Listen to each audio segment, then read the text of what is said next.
Today we're going to talk about a stock that has ran up 42% year to date, and that is Palantir. A lot of Palantir investors have been hoping that this stock would get included into the SP 500. However, this month again, they missed out on that inclusion. So in this video, we're going to talk about what that could mean for the stock, as well as their next opportunity to potentially be included into the SP 500. So if you enjoyed the video, drop a like down below, and if you want to see more videos like this one, make sure to subscribe. Palantir has had a great first half of the year, moving up 42%. And in the last year, it hasn't changed much more than that, up about 45%. However, from its IPO now, Palantir is up over 150%. However, from its all-time highs of about $35 that were achieved back in January of 2021, the stock is down about 33%. Even though the stock price is down from all-time highs, the company is in a much better position. Over the course of the last couple of years, they have proven that their business model can and will continue to be profitable. In the last quarter, in March, they reported positive EPS of 8 cents. In December, they reported positive 8 cents of EPS. In September, another positive 7 cents of EPS. And even last June, they reported positive 5 cents of EPS. And with positive EPS being one of the criteria for S&P 500 inclusion, a lot of investors have been looking for the company to be added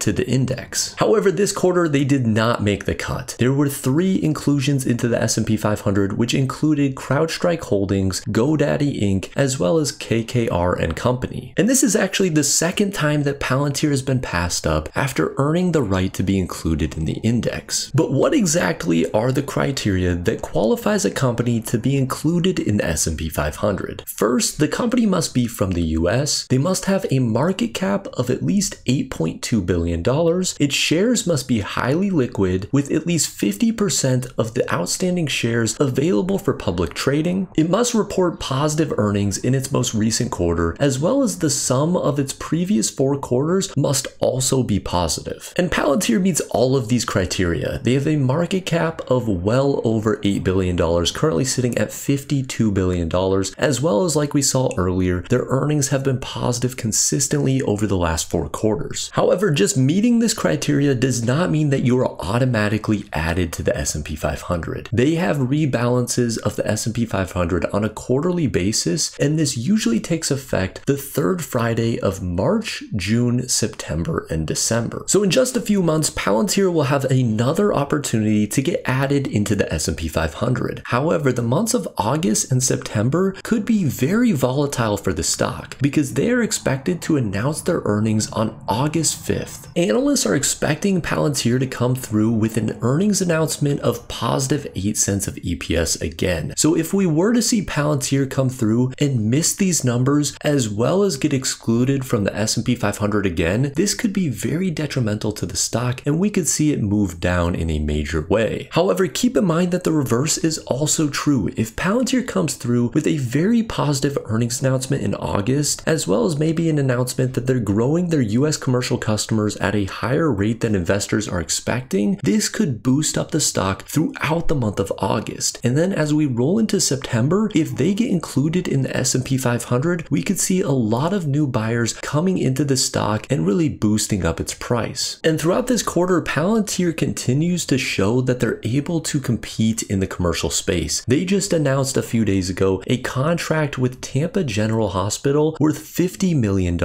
And this is something that they're doing very well at, proving out the concept of their software and its applications across many different industries. Overall, it is nice to get included in the S&P 500 because it builds out a more stable base of institutional investors that are not jumping in and out of the stock, so the volatility comes down, and that can be important long-term for a stock. However, what's more important is continued growth in terms of their numbers, especially profitability. And in the last year alone, Palantir has made huge strides in showing that they can grow at a profitable rate. A year ago, they were putting up $16.8 million of GAAP net income. That number has since grown all the way up to $105.5 million of GAAP net income. This is a massive increase in a very short period of time. So it'll be interesting to see over the course of the next few months if Palantir does get included into the S&P 500. But at the end of the day, day, this isn't the underlying thing that will send the stock up in a major way. Palantir needs to continue to improve their numbers, build out their commercial customer base, prove that their software has applications across many industries, and ultimately long-term, this will lead to growth in their stock price. However, as I always say, do not buy a stock just because I talked about it here on YouTube. Make sure you are doing your own research and looking into companies that meet your risk tolerance as well as your time horizon. With all of that said, I hope you enjoyed the video. If you did, drop a like down below. And if you want to see more videos like this one, make sure to subscribe. And as always, guys, have a wonderful rest of your day.